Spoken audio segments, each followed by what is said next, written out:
Como alcançar o equilíbrio entre prazer e sofrimento? Por que o excesso de prazer tem deixado a gente infeliz? Além disso, nesse vídeo a gente também vai estar refletindo sobre aqueles hábitos, alguns consumos que a gente não tem como largar, mas que a gente consegue diminuir.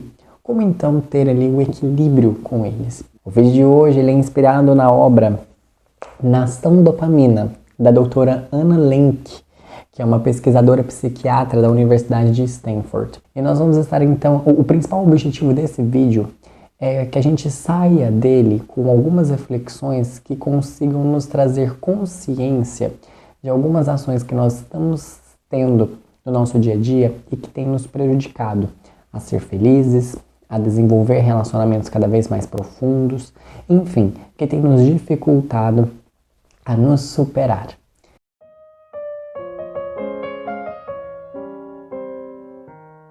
Olá pessoal, sejam todos bem-vindos a mais um vídeo no meu, no teu, no nosso canal Supere-te a Ti Mesma. Eu espero de coração que todos vocês estejam bem. Espero que vocês tenham gostado aí dos novos formatos dos nossos vídeos anteriores, em vídeos um pouquinho mais longos, né, com reflexões mais bem desenvolvidas, com maior quantidade de material, digamos assim, para que vocês possam então trabalhar e refletir. Pessoal, fiquem à vontade para colocar nos comentários temas, sugestões para os próximos vídeos, para a gente estar aí procurando obras, livros, refletir, estudar e buscar cada vez mais expandir os nossos entendimentos e superar, né, cada vez mais nós mesmos. No vídeo de hoje nós estaremos falando sobre como alcançar o equilíbrio entre prazer e sofrimento. O vídeo de hoje ele é inspirado na obra Nação Dopamina, da doutora Anna Lenk, que é uma pesquisadora psiquiatra da Universidade de Stanford. E ela tem esse livro onde o principal objetivo é nos ensinar como então enfrentar o nosso consumo ali desenfreado que nós temos tido, que tem sido bastante estimulado. E inspirado nessa obra, eu decidi então fazer esse vídeo. Uma coisa que eu sempre falo e é sempre válido repetir. Esse vídeo aqui não substitui a leitura, pessoal. Então, se vocês se sentirem interessados, quiserem saber maiores informações, aconselho vocês estarem dando uma lida nesse livro. Tem vários artigos, várias referências, é um livro bastante completo, recomendo bastante a leitura para vocês. E no vídeo de hoje eu selecionei algumas partes para que então a gente possa refletir sobre como alcançar o equilíbrio entre prazer e sofrimento. Porque quando a gente fala a respeito desse assunto, é muito comum nós pensarmos em alguns pontos. Primeiro, por que o excesso de prazer tem deixado a gente infeliz? E na própria fala da doutora, ela tem uma frase que eu gostei bastante, que ela diz o seguinte, abre aspas, talvez o motivo de estarmos todos tão infelizes seja porque estamos dando duro para evitarmos sermos infelizes. Olha que interessante isso. Então, talvez o motivo da gente estar sendo infeliz é porque a gente está dando o máximo da gente para evitar ser isso. Achei isso interessante. Vamos refletir um pouquinho sobre isso. E na busca, então, por esse prazer, tem surgido bastante a ideia do consumo desenfreado. Muitas vezes inconsciente e que nos traz alguns malefícios e como que a gente pode lidar com ele. Além disso, nesse vídeo a gente também vai estar refletindo sobre aqueles hábitos, alguns consumos que a gente não tem como largar, mas que a gente consegue diminuir. Como então ter ali o equilíbrio com eles? E por fim, porém não menos importante, convém lembrar que esse assunto ele é muito importante e que ele convém a reflexão e o aprofundamento, porque até a própria doutora comenta isso no livro, virar e falar assim, não vou consumir mais, não faça isso, quando eu quiser eu paro. Se esses conselhos superficiais realmente fizessem efeito, ela brinca, né? Olha, eu estaria desempregada. Então é um assunto que demanda tempo, que demanda análise, que demanda observação. E nós vamos estar então, o principal objetivo desse vídeo é que a gente saia dele com algumas reflexões que consigam nos trazer consciência de algumas ações que nós estamos tendo no nosso dia a dia e que tem nos prejudicado a ser felizes, a desenvolver relacionamentos cada vez mais profundos, enfim, que tem nos dificultado a nos superar. Então é nessa esperança que eu espero que a gente possa então juntos fazer essas reflexões que contribuam para todos nós. Bom, Iniciando o nosso vídeo, vamos falar um pouquinho a respeito do vício. O que vem a ser vício? Na própria obra, ela utiliza um outro termo também comum, que é o termo adicção. Bom, basicamente quando a gente fala a respeito do vício ou da adicção, a gente está falando de um comportamento consciente ou não, desenfreado, compulsório, ou seja, quando você vê, você já está lá, e que você continua fazendo ele apesar do mal que ele causa para você e para as pessoas que estão ao seu redor. Então, basicamente, vício é isso. Vício é um consumo, seja de uma substância, seja de um comportamento, que te causa mal, mas mesmo assim você continua fazendo. E às vezes você sabe que ele te faz mal, você sabe que não é legal, mas você está ali continuando fazendo sobre ele, né? Continua fazendo ele. E aí vem uma questão muito interessante. A doutora Ana comenta e traz para nós algumas pesquisas que, primeiro, a disponibilidade, a facilidade de acesso a uma substância, a um comportamento, é um excelente fator de risco para causar a dependência. Ela comenta que em lugares pobres, que o acesso a drogas ilícitas é maior devido à falta de segurança, a internet que tem nos levado a ideias e a um consumo totalmente desenfreado. Então, a facilidade de acesso a uma substância, a um comportamento que causa dependência, né, é um fator de risco. E, consequentemente, ela nos traz uma reflexão que a gente deve tomar um pouco de cuidado quando a gente fala sobre aquela ideia de legalizar e tornar tudo liberado. Ela comenta, olha, isso é uma relação perigosa, porque a partir do momento em que há o fácil acesso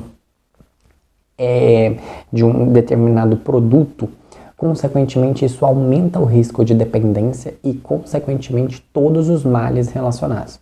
E quando a gente pensa numa dependência, por exemplo, química, eu acho que é evidente a quantidade de malefícios que isso causa, tanto para o indivíduo quanto para com a sociedade.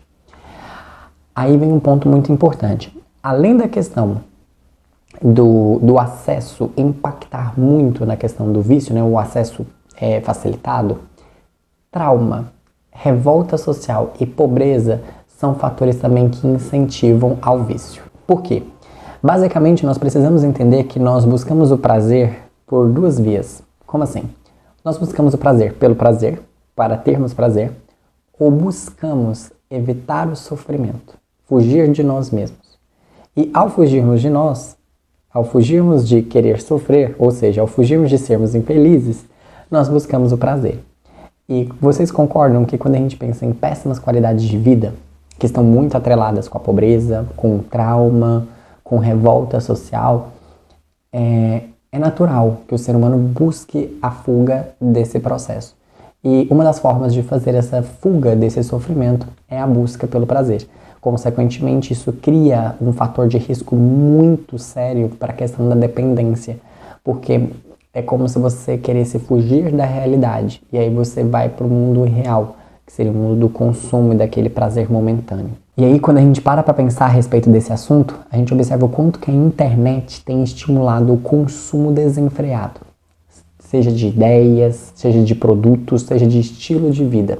E a internet tem nos colocado alguns hábitos que sem ela provavelmente a gente nunca teria tido antes. Como, por exemplo, trabalhe enquanto eles dormem, faça tantas atividades por dia, faça atividade física, tenha isso, tenha não sei o que e tudo mais, que são, quando você pensa em 24 horas, é impossível fazer tudo aquilo. Enfim, em suma, temos sido cada vez mais incentivados a evitar sofrer, a evitar a nós mesmos. E isso abre uma porta muito grande para a busca de prazer. Só que ao buscarmos o prazer de maneira irrefletida, consequentemente nós acabamos tendo vício em comportamentos que nos causam prazeres momentâneos e que a longo prazo não nos trazem tantos prazeres assim. É com essa perspectiva que convém então a gente pensar o seguinte: será que realmente nós sabemos o que é felicidade? Convém essa reflexão. Por que eu estou dizendo sobre isso? Uma máxima moderna e que tem sido muito difundida nos meios de comunicação, né, nas redes sociais, é a busca pela felicidade pessoal. Só que se a gente for pensar na etimologia da palavra felicidade, vem do latim fertilis, que significa fértil. Ou seja, a palavra ela foi originada para expressar a capacidade que o ser humano tem de se tornar útil. Um ser humano feliz é aquele ser humano que entrega algo, que ele se sente útil, que através da vida dele ele consegue contribuir, que ele consegue fazer algo de acréscimo a ele ou a alguém. O que eu quero dizer com isso? É muito comum na máxima moderna, em buscarmos a felicidade, atrelarmos a felicidade com conforto, com alegria, com ausência de problemas. E quando a gente para observar, esse não é o conceito de felicidade. É muito comum nós pensarmos em agradável, tudo aquilo, né, que é confortável. É muito comum nós confundirmos esse agradável com bom. E a gente já refletiu em outros vídeos que o bom, o melhor, é aquilo que te torna uma pessoa melhor. É aquilo que faz com que você tenha a capacidade de resolver os seus problemas cada vez melhor. Muitas das vezes nós observamos que essa capacidade de resolver os problemas de uma maneira cada vez melhor, ela vem de situações desconfortáveis. Uma frase que a gente sempre diz aqui nesse canal e que convém repetir, né? Remédio amargo também cura. Ou seja, nós precisamos reeducar o nosso caráter. Reeducar realmente aquilo que é bom, né? Então, quando a gente para pensar a respeito do que a internet, as redes sociais têm nos difundido sobre a felicidade, nós observamos que nós não sabemos muito bem o que é felicidade. Nós confundimos felicidade com prazer. Nós confundimos felicidade com conforto. E felicidade não é isso. É válido a gente refletir que uma pessoa pode estar triste e mesmo assim estar feliz. Tristeza, alegria são estados, né? A felicidade ela está mais ligada com uma ideia de autorrealização, em verificar que a sua vida ela acrescenta algo. Então, quando a gente para pensar sobre toda essa conjuntura, a gente observa muito a questão do quê? Se eu atrelo a busca, a máxima da felicidade, né, como sendo prazer, então eu vou buscar constantemente prazer. Só que buscar o prazer, eu posso buscar o prazer por si mesmo, né, então prazer, prazer, prazer, ou fugir de mim mesmo. E aí quando a gente observa essa fuga, né, de nós, é muito comum a gente falar de tédio, né. E vocês já observaram que a gente faz de tudo para distrairmos de nós mesmos? E isso é cansativo. Nós não temos tido mais a sabedoria de ficarmos tediados, de não fazer nada, de contemplarmos a nossa respiração, ou o céu, ou de simplesmente não fazermos nada. Observe, hoje a gente consegue acelerar um vídeo, ao invés de ler um livro eu vejo um audiobook, ou eu vejo um filme, ou eu vejo uma resenha, ou eu pego uma inteligência artificial que resume capítulo por capítulo, tópico por tópico. Vocês entendem o quanto que a facilidade ela pode ser muito ruim? Porque nós acabamos encurtando caminhos e a gente acaba levando algo para dentro de nós de que tudo vai ser fácil e de que tudo a gente consegue resolver sem demandar muito tempo. E quando a gente para pensar em questões emocionais, em questões de valores, né, de virtudes humanas, a gente observa que não funciona bem assim. Então, olha que questão interessante, né? Além de ser cansativo a gente evitar a nós mesmos, né, essa fuga de nós mesmos, essa questão de, eu não posso ficar de tédio, então deixa eu rolar o TikTok, deixa eu rolar os stories, é ilógico. Porque a gente acaba evitando a nós mesmos, a gente acaba não se conhecendo. E é muito comum a gente, por exemplo, se deparar com a seguinte pergunta: quem é você? E ficar estagnado e não saber responder a pergunta. Mas peraí, você tá vivendo, tá fazendo um monte de coisa e não sabe responder quem é você, quais são os seus sonhos, quais são as suas habilidades, quais são os seus anseios, as suas inclinações. O fato da gente não saber responder essa pergunta nos mostra o quanto que nós temos feito de tudo para nos evitarmos. E isso é um ponto. E aí vem aquela questão. A busca por essa felicidade real, falsa, né, que não é o conceito de felicidade verdadeira, acaba nos tornando infelizes. Por quê? O que seria essa infelicidade? É a falta de nos tornarmos férteis. é a falta de nos tornarmos produtores de algo, é a falta de nós acrescentarmos algo ao mundo. Se eu busco somente o prazer, eu não lido com o meu lado de sombra, eu não lido com o meu sofrimento, eu não lido com as lições que a vida quer me ensinar, ou seja, se eu não busco melhorar e expandir a minha forma de ser, automaticamente eu atrofio. E esse processo gera como sintoma a infelicidade. Em suma, não sabemos o que procuramos. Então é muito comum falarmos dessa máxima, né? Seja feliz. A pergunta que eu faço é, será que nós realmente sabemos o que é ser feliz? Porque, convenhamos, nas redes, né, nas redes sociais, temos tido felicidade como sinônimo de alegria, como sinônimo de conforto. E quando a gente para observar, felicidade não é isso. Então, evitar a nós mesmos causa justamente o caminho contrário. E é nesse raciocínio que a gente vai falar um pouquinho sobre uma questão neurocientífica bastante interessante. Vocês sabiam que no nosso cérebro, dividido ali em várias partezinhas, né? Para facilitar o nosso entendimento, o nosso cérebro, cada parte dele é responsável por processar alguma coisa, né?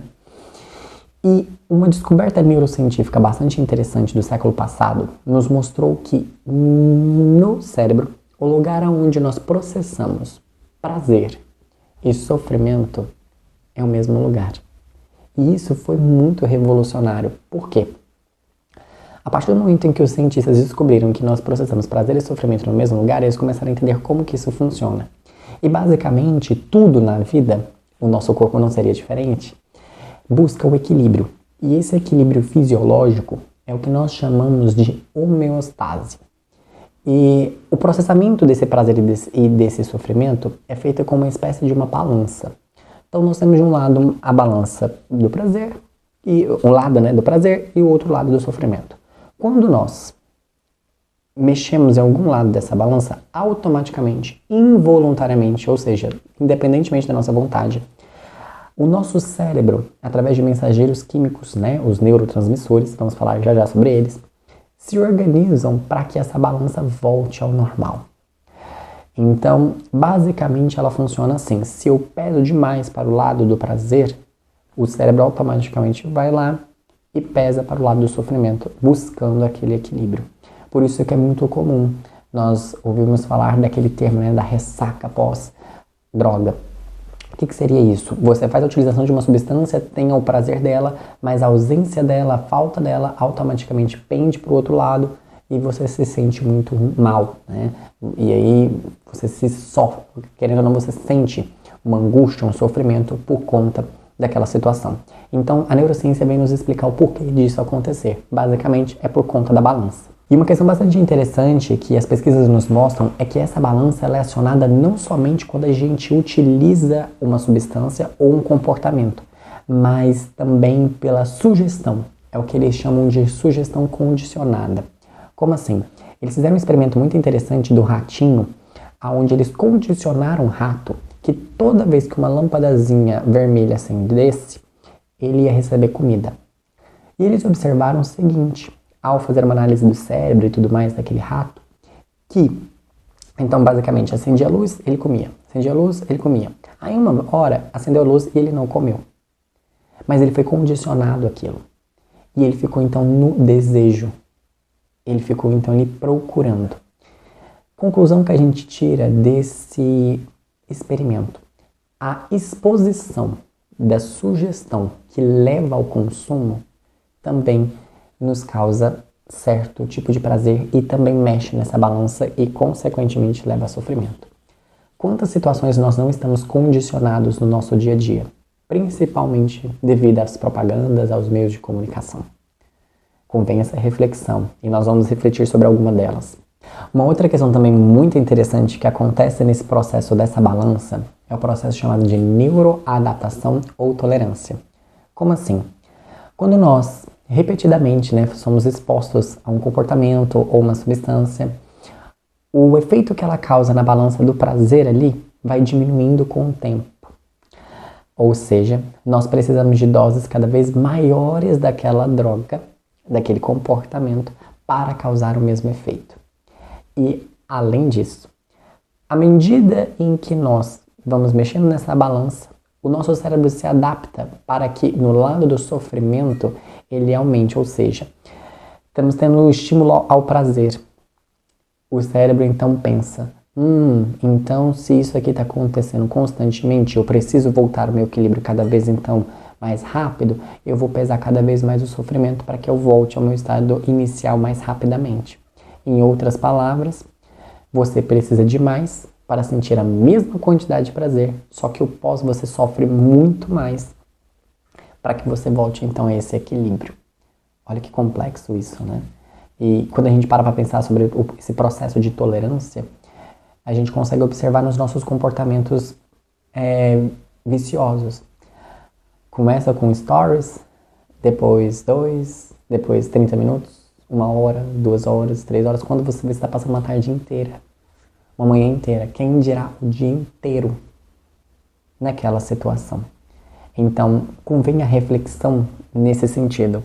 Ou seja, se a gente então processa no cérebro, no mesmo lugar, dor, sofrimento, e prazer, na mesma situação, e é um equilíbrio, nós devemos tomar muito cuidado com qualquer tipo de comportamento e substância que nos forneça muito prazer num espaço de tempo muito pequeno. Vamos falar um pouquinho sobre a famosa dopamina. É muito comum nós falarmos sobre dopamina, você já deve ter ouvido em algum lugar esse termo. Basicamente, o que acontece? O nosso cérebro é um órgão e ele é composto por células. As células do cérebro são chamadas de neurônios. E o neurônio, para se comunicar com o outro, ele se comunica por impulsos elétricos, que a gente chama de sinapses. E para que esses impulsos elétricos aconteçam, é necessário que mensageiros químicos levem uma mensagem de um neurônio a outro. E esses mensageiros são o que nós chamamos de neurotransmissores. É isso. Dentre os neurotransmissores existem vários. O mais famoso, talvez, a mais famosa de todos, talvez seja a dopamina. A dopamina, basicamente, é um neurotransmissor ligado com o processo de motivação. No livro, a doutora Ana traz para nós um experimento muito interessante, que são de ratos, de camundongos geneticamente modificados que não conseguem mais produzir dopamina. E ela nos mostra que esses ratinhos, mesmo estando do lado da comida, eles não tinham a motivação de ir lá e comer. Porque como eles não produziam a dopamina, que tem como função motivar, eles então não se sentiam motivados a comer e morriam de fome. Olha que interessante isso. Então a dopamina ela tem o seu papel importante de nos motivar a algo. Basicamente é essa a questão.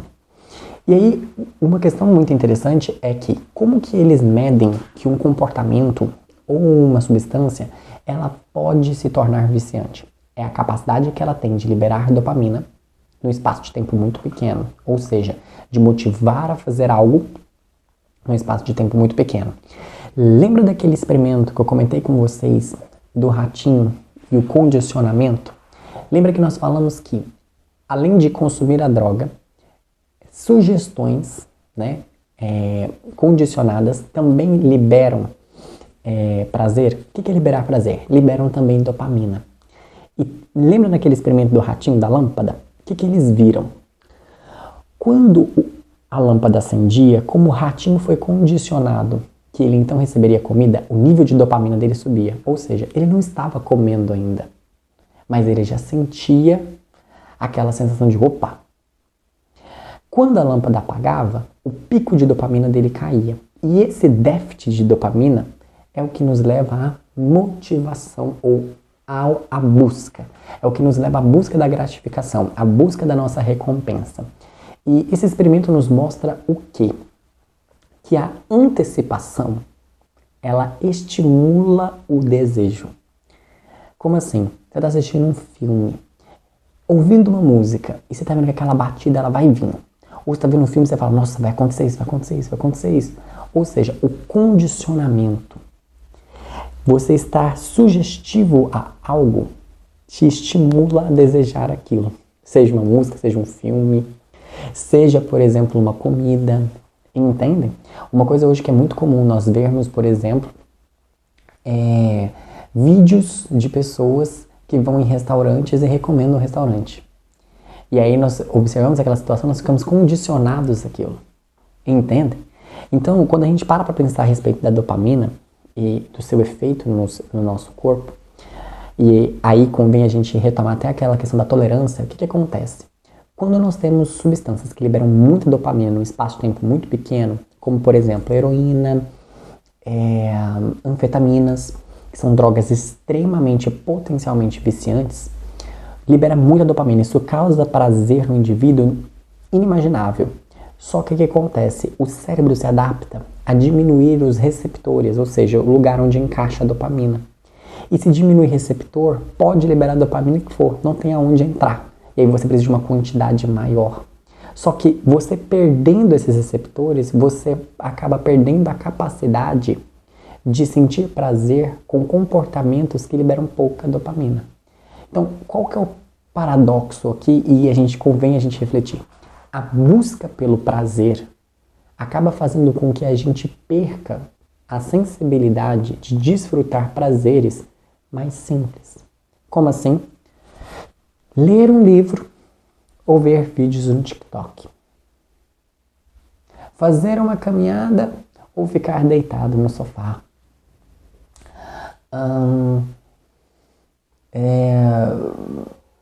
Ver uma série em pequenos episódios ou ver um filme completo. Vocês entendem? Então tudo está estimulado. E olha que você vê tanto que isso é um pouco... A gente não reflete sobre isso. A série tem, sei lá, 20 e tantos episódios. Aí você fala, o episódio é só 40 minutos, um filme é 2 horas, não vou assistir um filme de 2 horas. Quando você vê, você assistiu a temporada inteira dos 23 episódios, que tinha só os 40 minutos. Daria pra você ter assistido não sei quantos filmes. Entendem? Então nós estamos condicionados a algo. E nós absorvemos essas coisas e não refletimos muito sobre isso. Então convém a gente entender um pouquinho do funcionamento cerebral para que a gente entenda um pouco do nosso comportamento. Um dos condicionamentos que nós devemos tomar muito cuidado é com aqueles do tipo assim: trabalhe enquanto eles dormem. Vocês já observaram quanto que nas redes sociais a gente tem estimulado isso? Como assim? Ah não, João Vitor, isso daí é uma coisa desumana, eu não faço isso. Será? É muito comum nós observarmos assim: sextou, segundou, terçou, hashtag tá pago, hashtag mereço. O que é isso? É o consumo desenfreado, estimulado pela sensação de um trabalho maçante. Ou seja, nossa, você trabalhou muito, nossa, você dedicou muito, então agora convém você desandar com tudo. A nossa sociedade vê isso como sendo algo legal. E isso é interessante porque favorece tanto o seu chefe quanto o dono do bar. Entende o que eu estou querendo dizer? Observe. Vamos lembrar lá da balança. Se eu peso demais a balança do sofrimento, a gente tem uma tendência então a buscar o prazer. Sim ou não? E a gente tem estimulado cada vez mais a ideia de que trabalho é algo ruim, de que trabalho é algo maçante, de que trabalho é sofrimento. Sim ou não? A partir desse momento, então, nós observamos o quê? A necessidade de uma recompensa. E a gente atrela isso ao quê? Ao consumo desenfreado. Seja de comida, seja de bebida alcoólica. E aquele comportamento começa a se repetir e causar os seus problemas. Ou seja, é o vício, é essa adicção causada por essa dependência desse sofrimento, de tentar aliviar algo que você tem na sua cabeça que é algo ruim. E aí a gente fala, segundou, terçou, sextou, sem entender o impacto que isso tem. Quer ver um outro condicionamento que está muito ligado a isso? É a gente atrelar que final de semana é algo bom e segunda-feira não. Você já parou para pensar que talvez a segunda-feira seja que nem a quarta, ou que nem a quinta, ou talvez que nem o seu domingo ou o seu sábado? A gente atrelou que descanso é final de semana e a gente fica vivendo na expectativa do final de semana. Lembra? A antecipação estimula o desejo. Então não, final de semana vai ser bombástico, final de semana vai ser assim, segunda-feira, vixe. Vocês entendem o quanto que o condicionamento realmente ele nos interfere bastante? E aí vem um ponto bastante interessante que é o quê? As pesquisas mostram que pessoas com baixa escolaridade e que recebem mal estão trabalhando cada vez menos. E pessoas que têm alta escolaridade e recebem bem estão trabalhando muito.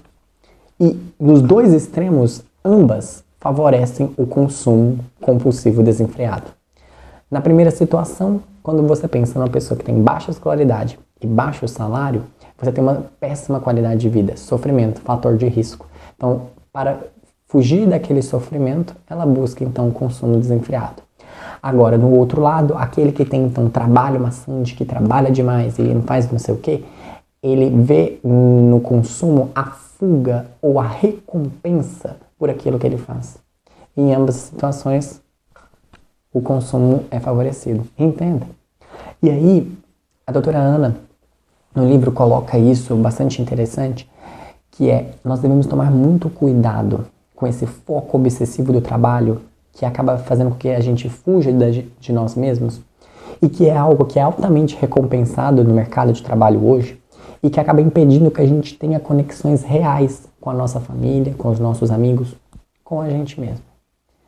E aí, ao invés da gente... Olha pra você ver tanto que isso é complexo, né? É maçante, é difícil, o trabalho tá ali, você batendo na tecla que é isso, sendo que a gente não para pensar que ao trabalhar a gente acrescenta algo no mundo, ao trabalhar a gente desenvolve, ao trabalhar se tornamos pessoas melhores. Não, a gente não pensa nisso, a gente pensa que trabalhar é algo ruim. E ao pensar em sofrimento, em dor, automaticamente precisamos de prazer. E ao corrermos, ao fugirmos dessa situação, buscarmos o prazer, nos tornamos mais infelizes, como a gente refletiu anteriormente, e isso faz com que a gente, por exemplo, vá pro bar e não vamos descansar, não quero falar de família, não quero falar de amigos, ou você pode até sair com a sua família, você pode até sair com seus amigos, mas sabe aquela saída que você sai e não acrescenta nada? Que você no outro dia acorda e fala, nossa, que perda de tempo, não descansei nada, parece que eu fiquei mais cansado. Por quê? Condicionamento. Então, esse excesso de dor pode levar sim a esse consumo desenfreado e, consequentemente, a todos esses desencadeamentos. Então, a gente precisa tomar cuidado para que a gente não se torne dependente do sofrimento e, numa tentativa de compensar ele, a gente então desencadear esse consumo. E convém essa reflexão, né? Nós refletirmos. Muitas das vezes o consumo desenfreado que nós temos em qualquer área, seja na rede social, em bebida alcoólica, em comida, pode estar atrelado ao fato de nós estarmos tendo um sofrimento em alguma área da nossa vida. Já parou para refletir sobre isso? E é através desses pontos que aí, para a gente finalizar e a gente entrar então como resolver esse problema, é da gente refletir sobre o imediato prejudica o futuro. Como assim? Produtos que estimulam, que liberam muita dopamina, acabam fazendo com que a gente não adie as nossas recompensas e opte pelo imediato. Como assim? Basicamente a pergunta que a gente fica, talvez inconsciente, é aquela: gente, por que eu vou esperar tantos anos? Por que eu vou esperar semanas ou meses se eu posso ter prazer aqui e agora? Entendem? Então, produtos que têm uma alta quantidade de dopamina, produtos viciantes, fazem com que a nossa capacidade de adiar recompensas sejam diminuídas. A gente vai diminuindo essa capacidade. É o que eles chamam de desvalorização por atraso. Então, se demora demais, eu acabo desvalorizando aquela recompensa. E isso tem um problema. Qual? A gente supervaloriza recompensas a curto prazo. E aí, ter essa tendência de valorizar as recompensas a curto prazo acabam fazendo com que a gente não se dedique ao futuro. Entende? Mas olha que dados interessantes. O livro, ela traz um experimento que era da pessoa receber, aqui fazendo uma adaptação, né? $100 agora ou daqui uma semana? E a pesquisa mostrou que, não, daqui uma semana eu vou receber hoje. Nós temos essa tendência em supervalorizar recompensas imediatas. E aí, o amanhã chega, o final da semana chega e fala, nossa, eu gastei, se eu tivesse recebido agora, entendem? Mas eles fizeram, através de neuroimagens, uma questão muito interessante, que era o seguinte: eles pegaram grupos em que tinham escolhas imediatas e grupos que optavam por escolhas adiadas. E eles observaram uma constatação muito interessante. Olha o que eles observaram. O grupo de pessoas que optava por, por escolher ali, agora, receber a recompensa, a parte do cérebro que processava dor e prazer se acendia. Porém, aqueles que escolheu não, daqui um mês, enfim, adiar a sua recompensa, a parte do cérebro chamada córtex pré-frontal se acendia. Ou seja, adiar uma recompensa desenvolvia essa parte do cérebro. Aí talvez você esteja se perguntando, tá, e essa parte do cérebro ela faz o quê? Ela é responsável pelo quê? Olha o que ela é responsável. Planejamento, regulação de emoção, pensamentos abstratos, filosóficos, refletir, uma reflexão, ter a capacidade de adiar as coisas. Ou seja, se nós temos tido uma tendência de valorizar recompensas imediatas, vocês concordam comigo que a gente, querendo ou não, está atrofiando essa parte do nosso cérebro? Se a gente atrofia essa parte do cérebro e, consequentemente, não estimula ela, nós vamos ter dificuldade de fazer planejamento. Nós vamos ter dificuldade de controlar as nossas emoções, sendo pessoas altamente explosivas, impulsivas. Em suma, não vamos conseguir ter uma organização para o futuro. Ué, João Vitor, mas a hora que eu paro para pensar então sobre isso, eu observo que os meios de comunicação, a internet, enfim, estimulam um prazer imediato. Sim, a você ter prazer agora. Certo? O problema disso. Você acaba não tendo uma construção, você acaba não tendo um planejamento. Em outras palavras, se torna infeliz. Lembra? Felicidade é fertilidade. Interessante isso, né? E a hora que a gente para fazer essa análise, é muito importante nós pensarmos, mas então o desejo, a dopamina é algo ruim? Não. Mas é muito comum nós ouvimos falar no termo dopamina funcional. O que é isso? É quando nós temos a busca pelo um prazer que tem a construção de algo. Como assim? Lembra aquele exemplo da saída com seus amigos? Ok? Você saiu, foi dar uma relaxada e naquele momento você fortaleceu seus vínculos, teve trocas de ideias, acrescentou algo na vida deles e ele na sua. Ou seja, foi funcional. Você vai para a academia, por exemplo, faz uma atividade física, e aí você olha no espelho e começa a ver resultado. Dopamina funcional. Você, por exemplo, lê um livro, faz um estudo, assiste uma aula, um curso, e aí você olha e fala, gente, eu sei disso, aprendi isso, uma informação nova, oh meu Deus, eu estou melhorando, eu estou aprendendo, eu estou expandindo minha consciência. Dopamina funcional. Você foi motivado a fazer algo, fez algo, e aquilo te trouxe um retorno, e não somente um prazer momentâneo, superficial. Interessante, né? Então agora a gente chegou na parte clímax do nosso vídeo. Como lidar então com o consumo compulsivo? Como encontrar o equilíbrio entre o prazer e o sofrimento? Como então encontrar a verdadeira felicidade? Bom, inspirado no livro, a doutora faz um acrônimo com a palavra dopamine, do inglês, né? Onde ela descreve para cada letrinha da palavra um processo, uma etapa para então evitar o consumo compulsivo. Vamos juntos? Então, dopamina. Primeira letra, D. D seria dados. Como assim? Se eu quero então evitar um consumo compulsivo, a primeira coisa, você precisa de dados. Com que frequência você consome? Quando você consome isso? O que te leva a esse consumo? Monitore quanto tempo você passa consumindo determinada coisa. Ou seja, é trazer à tona. É realmente visualizar o que é esse vício e como ele se manifesta. Então você precisa de informações. Primeira coisa é constatar ele. E aí, nessa reflexão, a gente observa quantos vícios nós temos que nós não sabemos que temos. Então essa primeira etapa de dados é refletir. Qual é o meu vício? Como ele se manifesta? Quanto tempo? Quando que dá o gatilho dele? Onde é que tem as sugestões que estão condicionadas a ele? É fazer um levantamento. Sugiro a vocês uma coisa que me ajudou demais, escrever. Então, geralmente, a gente sabe o viciozinho que está nos incomodando devido ao malefício dele. Então, anota ele. Anotou ele? Destrincha. Quando? Quantidade. O que condiciona? Que tipo de pensamento leva isso? Quando eu vejo tal coisa na rede social, quando alguém fala, me leva isso. Vai escrevendo. Continuando. Dopamina, né? Então, objetivo. Como assim? Nós temos que nos perguntar, o que eu espero fazer? Qual que é o meu objetivo? O que eu busco? Tá, eu identifiquei que eu tenho esse vício, mas o que eu quero com isso? João, ter parar de consumir. Ou diminuir. Qual que é o objetivo? Qual que é a sua meta? Então, dado, objetivo, identificou o que você espera com essa situação. E aí, vem um ponto muito importante, que está ligado muito com o objetivo. Então, dado, objetivo, P. Problema.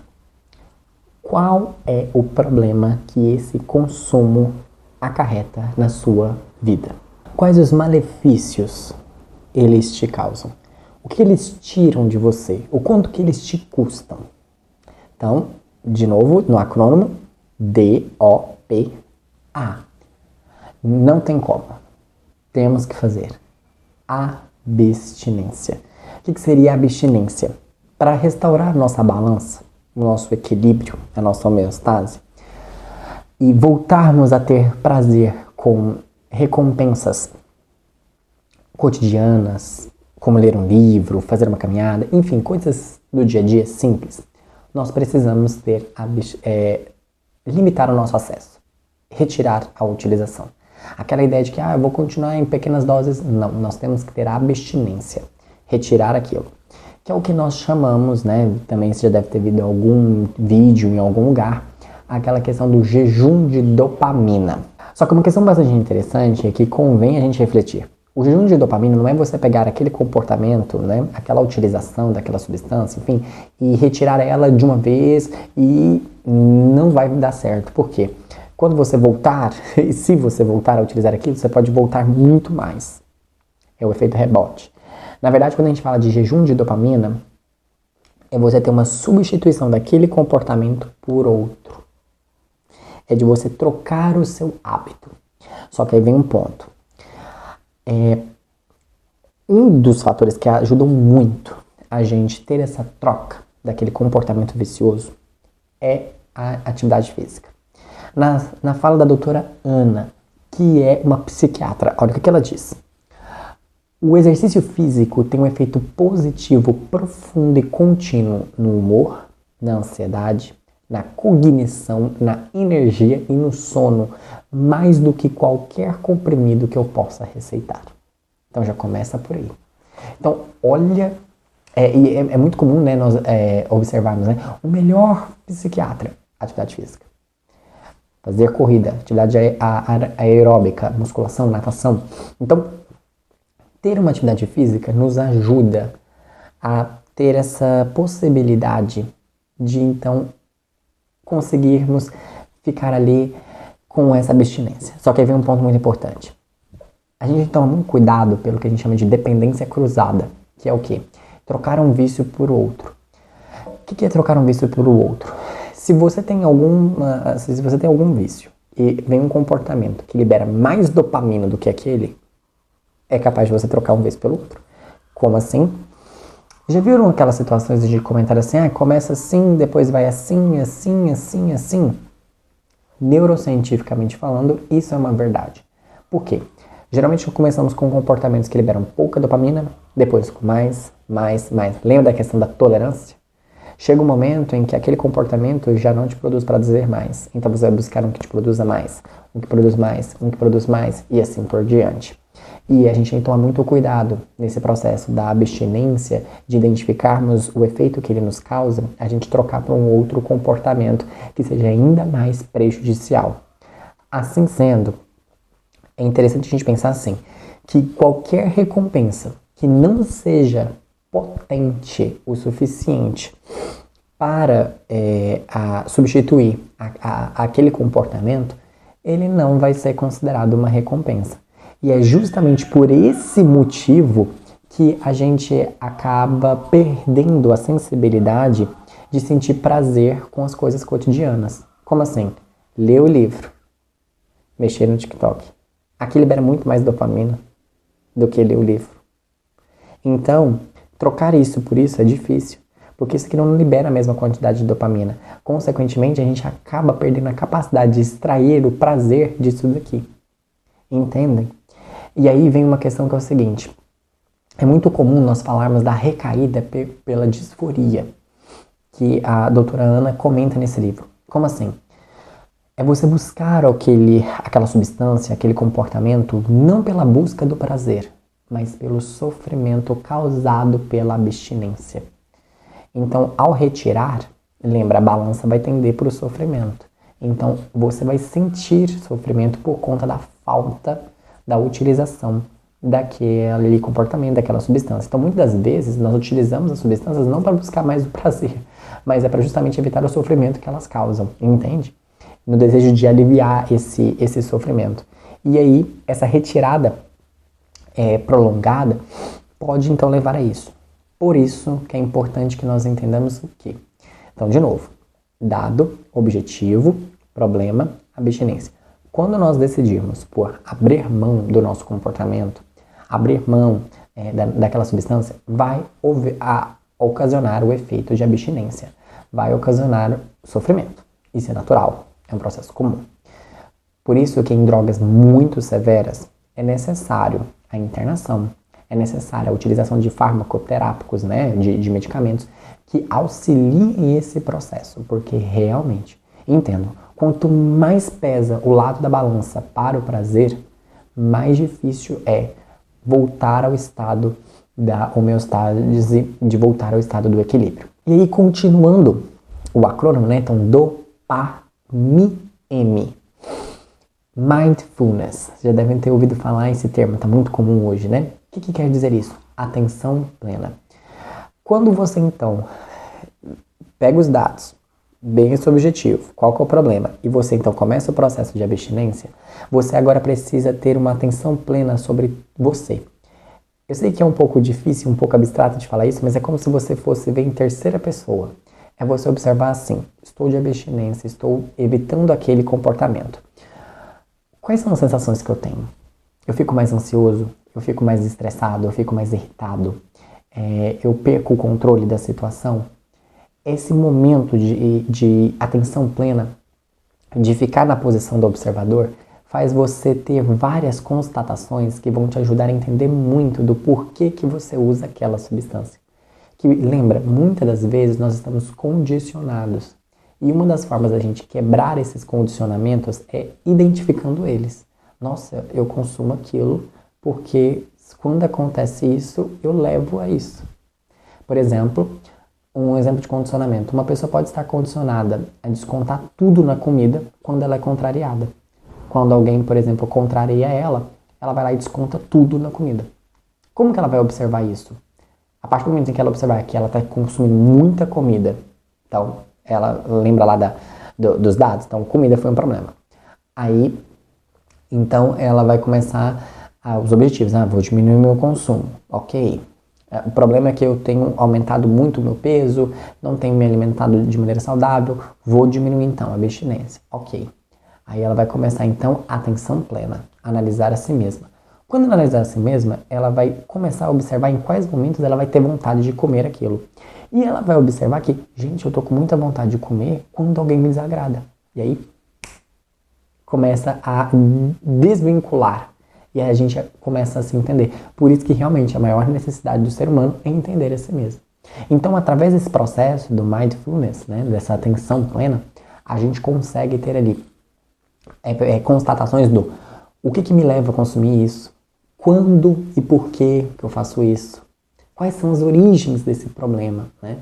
E aí a gente vai chegar a uma conclusão que uma constatação muito importante é que a gente utiliza a substância, a gente utiliza o comportamento, seja tipo mexer nas redes sociais, enfim, para fugir de algum sofrimento, para fugir de algum problema, para distrair de alguma coisa. Então vem um pensamento, por exemplo, na situação que eu dei do exemplo dessa pessoa que descontava na comida porque alguém contrariava.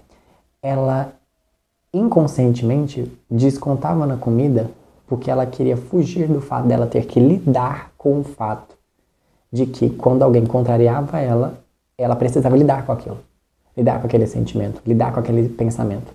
Mas não, para evitar esse pensamento, ela atrelou isso. E aí a gente observa de novo o quanto que a internet nos tem influenciado a fazer isso com qualquer tipo de problema. O que a internet nos incentiva? Ah, não, qualquer problema? Ah, vai pro bar. Ah, isso. Ah, não sei o quê. Ah, e tudo mais. E no fim das contas, acabamos fugindo de nós. E aí, quando a gente faz então dopamina e M de mindfulness e de insight. O que é insight? Insight é justamente a gente ter a luz e a consciência e falar, opa, nossa, realmente é assim. Realmente eu sou levado a ter tal consumo por conta disso. E uma questão que a doutora Ana traz para nós é que dados científicos nos mostram que a abstinência por umas 4 semanas, ou seja, um mês, 30 dias ali, faz com que a gente, esse afastamento do nosso comportamento, esse afastamento da utilização daquele comportamento, daquela substância, acaba fazendo com que a gente tenha insights e que a gente tenha consciência do porquê estarmos fazendo aquilo. E aí ela nos fala que nesse momento, quando começar a ter os insights causados por essa abstinência, porque quando a gente está ali consumindo, a gente não está querendo pensar sobre isso, vocês não concordam? Ali a gente está se deliciando no prazer. Lembra, no momento do desejo ali, evitar aquela situação é muito difícil. Né? E aí ela fala sobre algumas perguntas que a gente pode se fazer para ajudar em todo esse processo. Que é, de novo, né?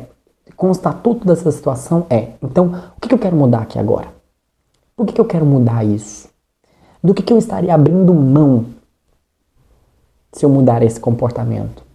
E que passo eu preciso fazer? Que uma vez que você constatou toda essa situação, agora que passo então eu preciso fazer para que eu não utilize mais? Para que eu não volte? Para que eu mude isso daqui? E aí, ela termina então o acrônimo, de novo, né? Então, dopamina, né, do termo em inglês.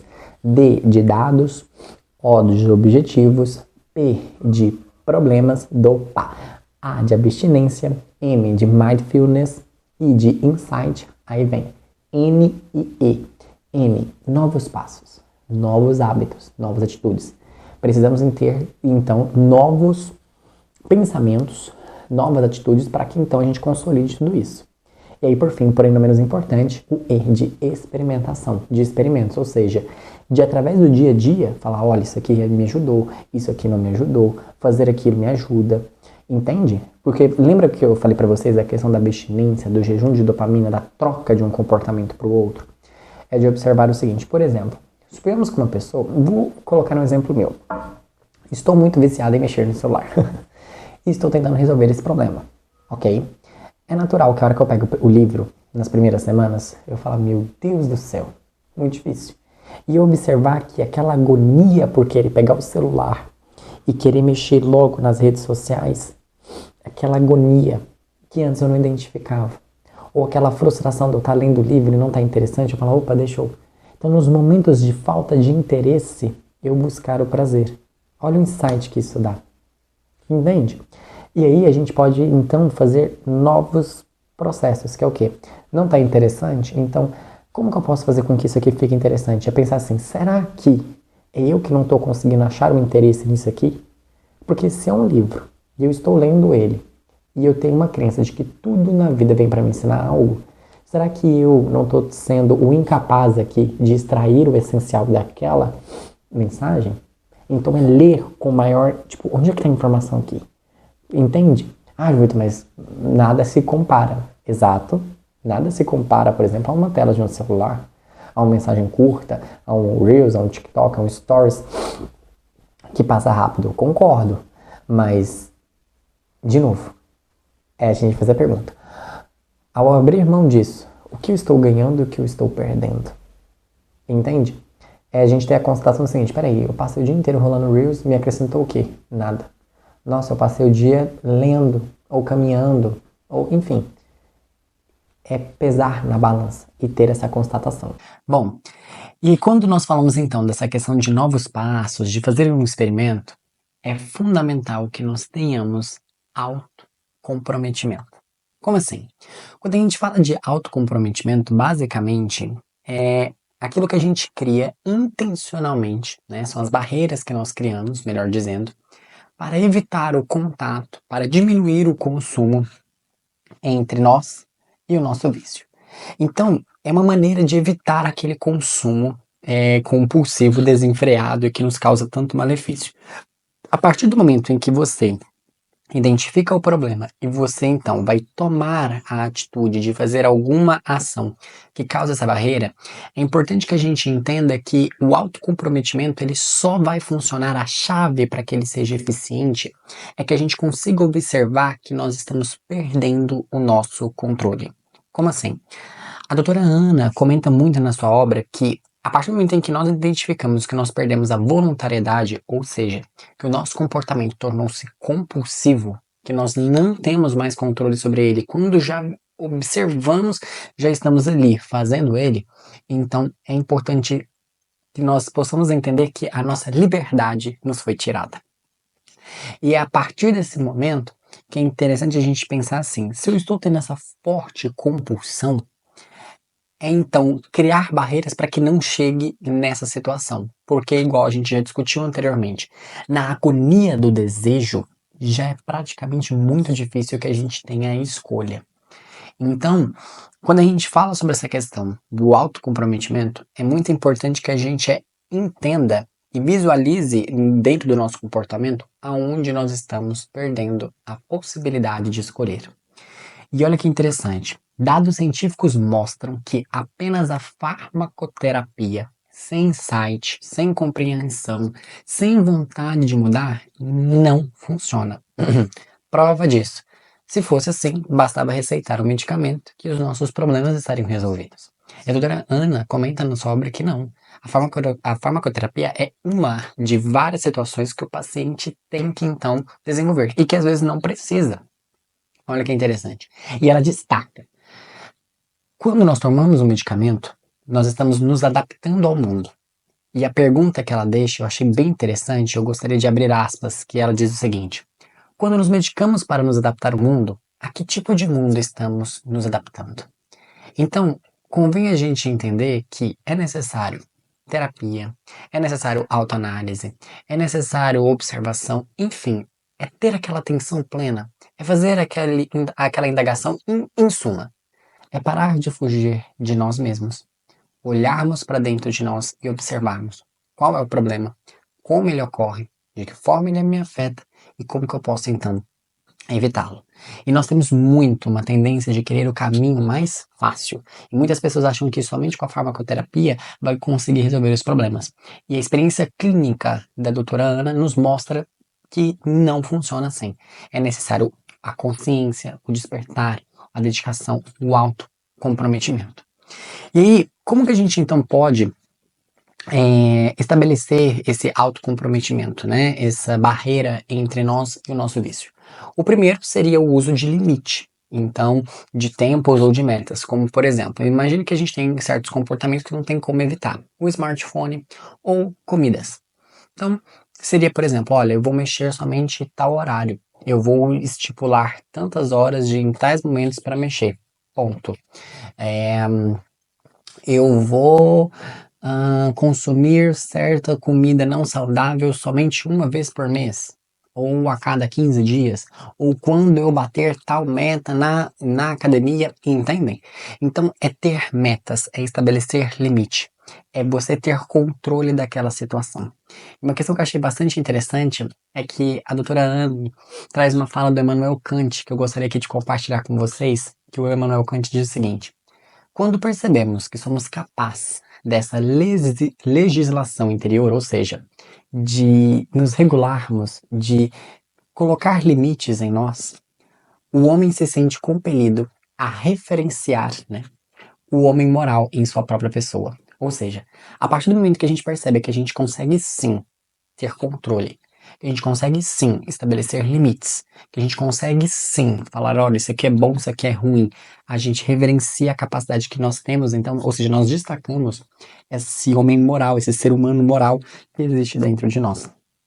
Ou seja, o autocomprometimento não é se tornar preso, Não, é uma maneira de ser livre, de tomar a sua consciência, de tomar a sua possibilidade de escolha. Entender que você consome tal coisa quando você quer, e não de maneira compulsória e desenfreada. Entendem? Um outro fator, além da questão do autocomprometimento, dessa análise do comportamento, quando nós perdemos então a voluntariedade dele, um outro fator que ajuda muito a nós diminuirmos o nosso consumo é falarmos a verdade. O que nós vamos discutir aqui é como a verdade melhora a nossa vida. Porque pesquisas mostram que a honestidade favorece muito o fortalecimento dos vínculos, a diminuição do consumo compulsivo. Olha que interessante isso. Vamos aqui discutir um pouquinho sobre isso. Bom, lembra que a gente falou sobre a questão do insight, de termos consciência das nossas ações? Quando nós falamos a verdade, nós estimulamos a ter consciência das nossas próprias ações. Nós estamos sendo sinceros. Quando nós compartilhamos alguma ação que nós fizemos, quando nós somos sinceros com relação a algum vício, com algum sentimento, é como se nós exteriorizássemos aquele sentimento e mostrássemos para ele que nós temos controle sobre ele. Ele não está escondido, você fala sobre ele. Você tem domínio sobre ele. Entendem? Então, falar sobre um assunto, compartilhar um assunto, traz uma sensação de segurança e domínio sobre ele. E, querendo ou não, quando você fala, escreve, põe para fora, você coloca aquele comportamento em uma posição de destaque que somente no plano mental você não conseguiria. Então, falar sobre um assunto faz com que ele saia de um campo talvez muito abstrato e se torne algo mais concreto, mais palpável. E isso acaba, muitas das vezes, permitindo com que você perceba o quanto que ele é ruim, sendo que talvez às vezes você nem percebeu. Quantas vezes você estava conversando com alguém sobre um fato cotidiano da sua vida e você, ao conversar, se deparou que aquela situação, aquele comportamento era algo ruim, que você estava viciado e você não tinha então percebido. Entendem? Então, ser honesto, falar a nossa vida de maneira real, sem ilusão, faz com que a gente tenha mais controle sobre ela. Interessante, né?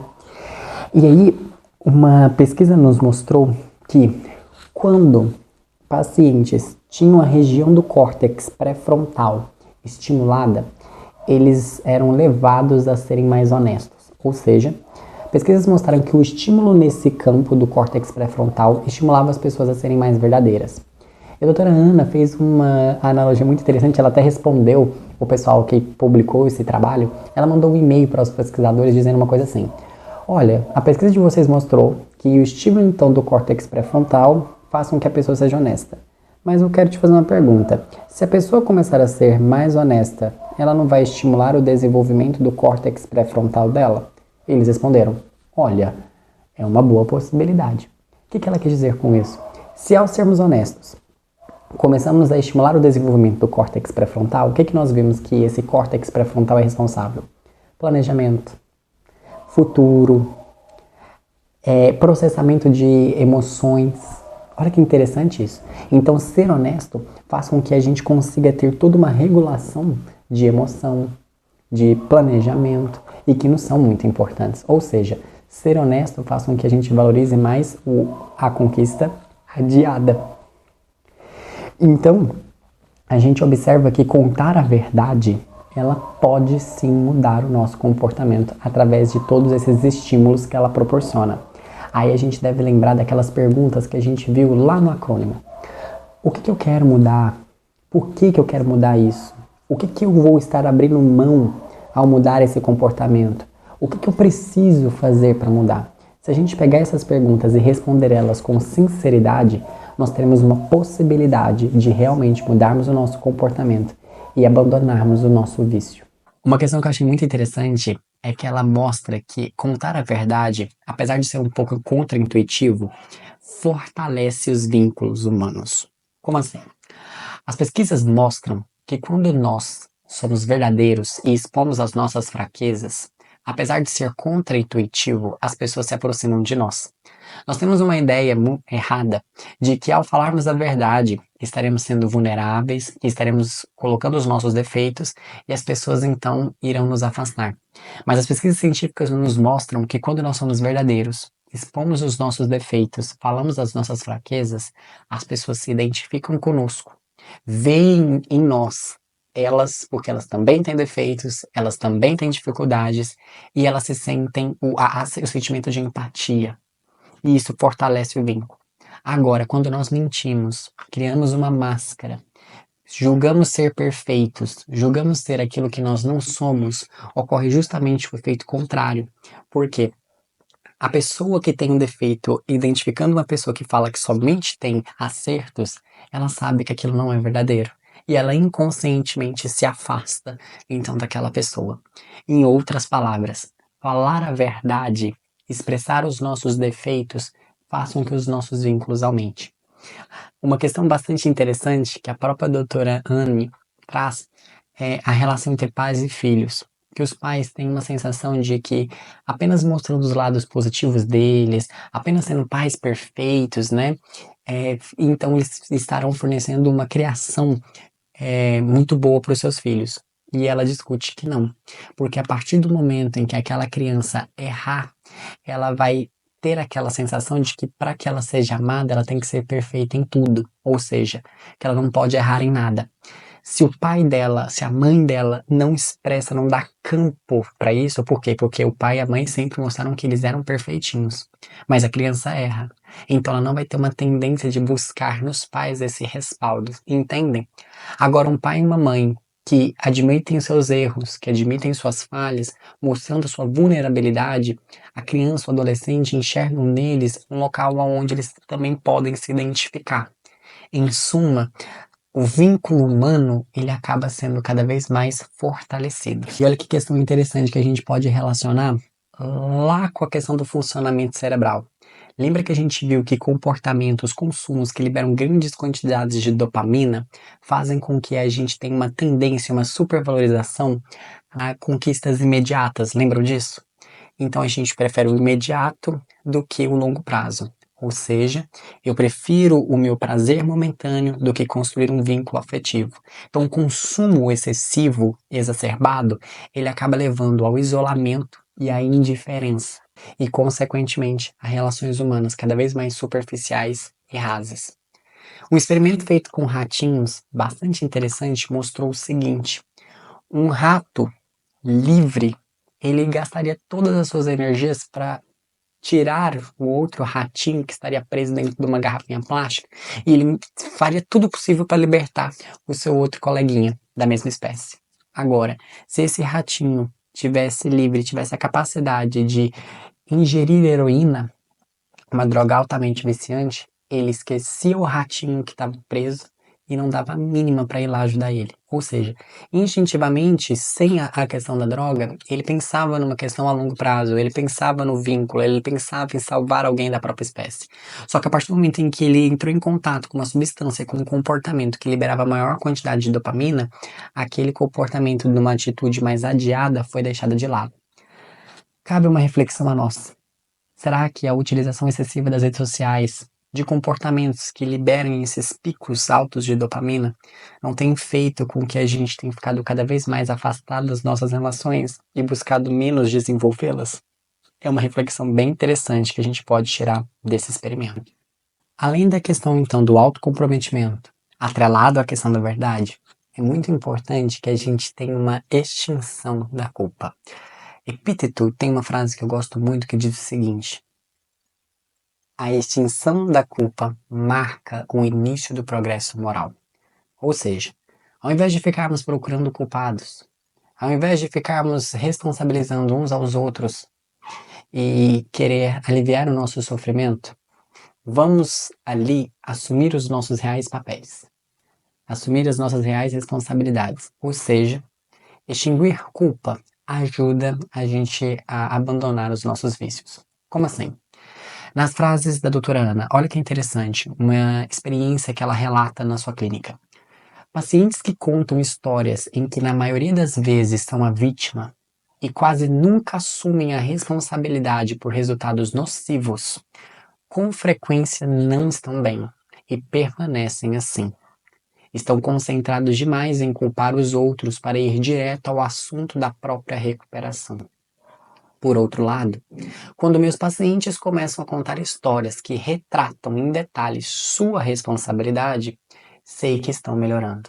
Olha que profunda essa constatação, né? Ou seja, quando começamos a parar de apontar culpados e começamos a olhar para a nossa responsabilidade, o que nós podemos fazer com aquilo que nós temos, ela destaca na experiência clínica que isso evidencia uma forma de estarmos sendo cada vez melhores. E aí ela fala, a empatia, tentar se colocar no lugar do outro, sem assumir responsabilidade, é uma maneira de tentar diminuir o sofrimento. Como assim? Quando a gente tenta culpar o outro, foi por conta daquilo, foi por causa daquilo, por causa do trauma e tudo mais, tentar delegar, tentar diminuir os outros, é fazer uma tentativa frustrada e ilusória de diminuir o nosso sofrimento. A gente refletiu sobre isso em vídeos anteriores, lembram sobre isso? Que quando a gente tenta, por exemplo, falar mal de alguém, é para trazer o outro próximo do nível que eu sou. Quando eu culpo alguém, é porque eu tento transferir uma parte do peso da minha responsabilidade para alguém. E aí ela fala, olha, a única maneira de nós resolvermos a situação, de nós melhorarmos e termos um autocomprometimento e sermos então honestos, é assumirmos a nossa responsabilidade. Lembre-se, Epito também disse isso, nós somos responsáveis por tudo aquilo que parte de nós. Então, todos os nossos pensamentos, a maneira como nós lidamos com esses pensamentos, então assumimos os papéis de atuantes e jamais de vítimas, né? E uma questão bastante interessante é, a partir do momento em que nós temos uma autoavaliação sincera de nós mesmos, nós conseguimos automaticamente fazer uma autoavaliação sincera no outro. Em outras palavras, aquele que mergulha muito dentro de si consegue mergulhar muito do lado de fora, consegue ter muito mais empatia. E nas palavras da doutora, achei muito interessante. Entender realmente uma pessoa é se preocupar com ela. Ou seja, quando nós queremos saber se nós realmente estamos entendendo uma pessoa, é quando a gente tem real preocupação de saber como que ela passa, como que ela vê o mundo, como que ela entende. E muitas das vezes, para que a gente consiga ter essa visualização, nós precisamos ter essa visualização dentro de nós, dentro dos nossos problemas, assumindo as nossas responsabilidades, vendo o que nós podemos fazer para nos tornarmos pessoas cada vez melhores. E aí ela fala: somos todos falhos, passíveis de cometer erros e necessitados de perdão. O hiperconsumo, ele leva à vergonha. Ou seja, a gente consumir alguma coisa pode levar ao fato de chegar a uma situação em que a gente tem vergonha de compartilhar aquilo.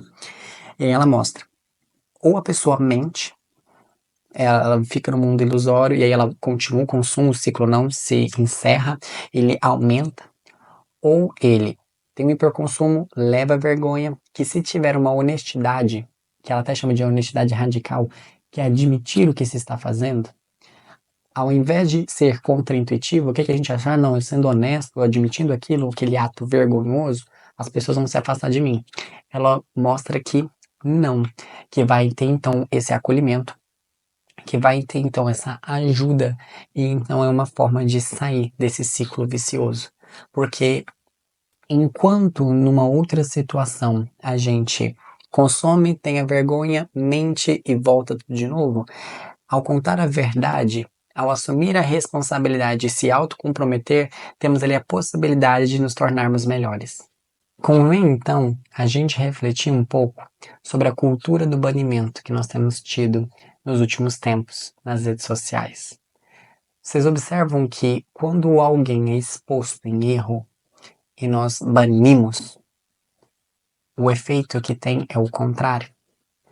Uma coisa que é muito interessante, João Vitor, então você quer dizer que toda vez que eu for honesto eu vou ser acolhido? Não necessariamente. Não necessariamente. Mas que a honestidade promove vínculos mais afetivos. Entendem?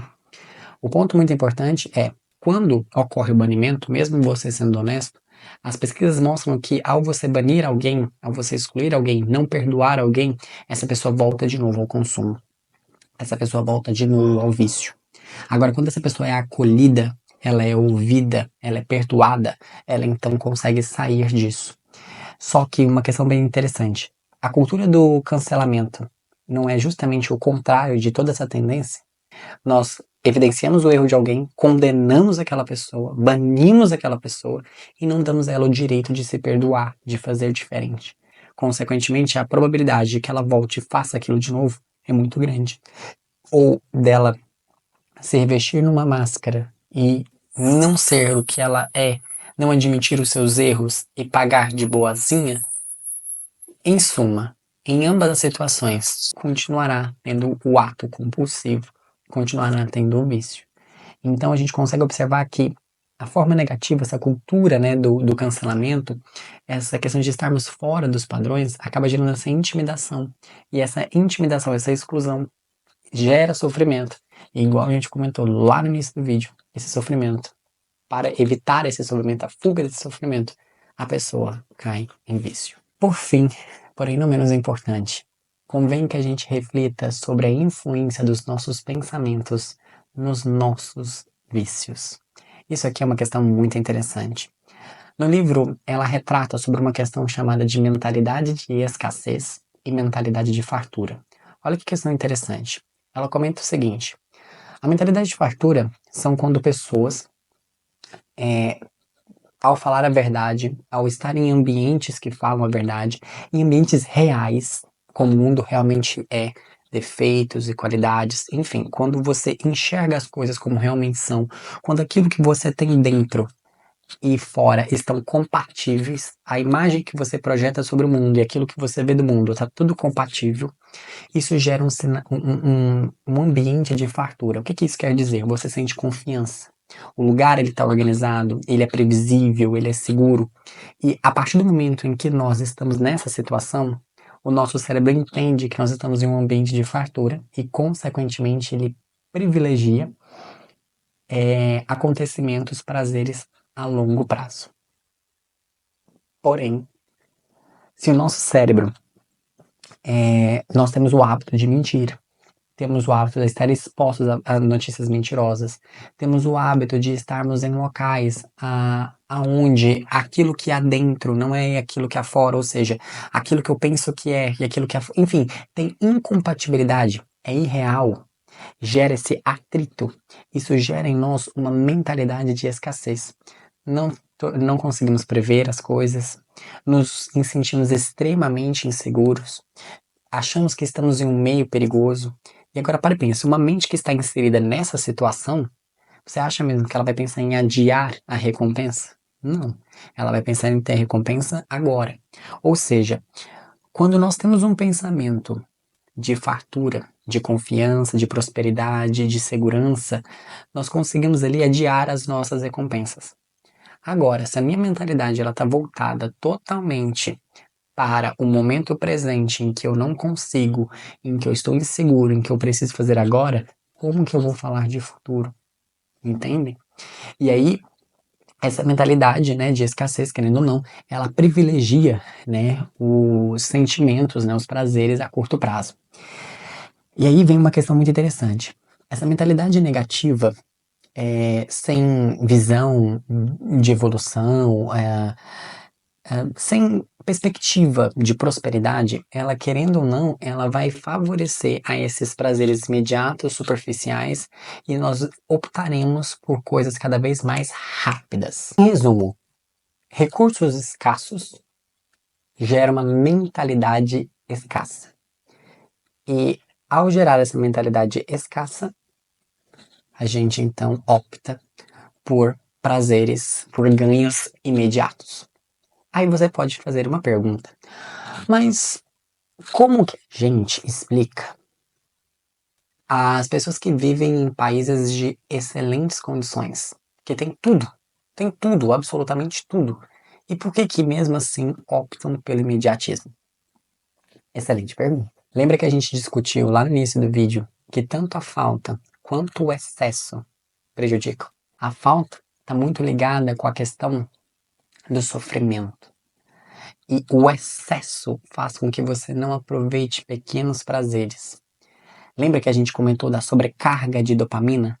A sobrecarga de dopamina, ela prejudica o fato de você querer adiar as suas recompensas. Ela estimula você ter ali o benefício, o ganho de maneira imediata. Agora pare e pensa. Além de todos esses fatores, né, de um processo de escassez ou um processo de abundância da pessoa, vamos observar o meio termo. Imagine essa pessoa que tem o necessário, mas ela está rodeada de fake news, ela está rodeada de uma mídia social que acabam querendo ou não, multiplicando a sensação de escassez na mente dela, ou seja, de que o mundo é perigoso, de que, olha, guarde porque os bancos vão falir. Olha, se você não consumir agora, pode ser que feche isso aqui. Olha, que tenha o último produto, é o último lançamento, depois não vamos lançar mais, depois não vai ter aquilo. Última promoção, pague agora, porque mês que vem vai voltar o preço ao normal. Enfim, todas essas situações nos levam a uma mentalidade de insegurança, a uma mentalidade de perda, a uma mentalidade de escassez. Pesquisas mostram que, ao termos essa mentalidade, optamos pelo imediato. E observem, pessoal, os meios de comunicação, né, as propagandas, elas utilizam isso contra nós. A partir do momento que você vê uma propaganda que diz assim, olha, se não comprar agora, daqui uma semana volta ao preço normal. Entendem? É gerar em nós essa insegurança para que a gente compre ali no imediato e não compre semana que vem ou não compre aquele produto. Entendem? Eles causam uma sensação em nós de que nós precisamos daquilo para estarmos seguros. Então, quantas ideias, quantos pensamentos, quantas falas e quantos hábitos nós não temos que geram em nós esse sentimento de escassez, né? Essa insegurança, esse medo, né? Essa vergonha que acabam levando então ao imediatismo, né? A não nos sentirmos seguros. Então, convém a gente pensar o seguinte: assim como é possível, olha que interessante isso, em um meio de escassez, ter uma mentalidade de fartura, também é possível que em meio de fartura a gente tenha uma mentalidade de escassez. Por isso, convém a nós refletirmos e pensarmos quais têm sido os nossos pensamentos, as nossas falas e as nossas ações. Elas nos tornam pessoas mais seguras, temos sido mais honestos, temos tido mais consciência das nossas ações, das nossas atitudes e dos nossos hábitos. Sim, opa, mentalidade de fartura, conseguimos então adiar, pensar, planejar. Não, justamente o contrário do que você disse. Então somos imediatistas e, consequentemente, ficamos ali fixados nas conquistas a curto prazo. Bom, após todas essas reflexões, e perdão pelo vídeo muito longo, mas eu espero de coração que ele possa aí ter te colocado várias reflexões, várias sementinhas. Assista ele devagar, no seu tempo, refletindo e absorvendo, fazendo uma conclusão do que nós vimos quando a gente para pensar. Como ter o equilíbrio, como alcançar o equilíbrio entre prazer e sofrimento? É muito importante que a gente entenda que a chave para alcançar esse equilíbrio, querendo ou não, é autoanálise. É observarmos que o excesso de qualquer situação, todo o excesso, ele esconde uma falta. Que convém então a nós, quando pensarmos nessa questão do prazer e do sofrimento, nós pensarmos: temos buscado o prazer como uma fuga de nós mesmos? Do que nós estamos fugindo? Do que temos medo? Temos medo de descobrir os nossos defeitos? Temos medo de descobrir que talvez não sejamos pessoas tão boazinhas como imaginávamos que fôssemos? Tá, descobrimos. E qual o problema? Você não pode melhorar? Você concorda que não identificando isso é aí que jamais vamos conseguir melhorar? O que eu quero dizer com isso? Como que a gente vai arrumar uma goteira numa casa se jamais eu identificar que há aquela goteira? Entendem?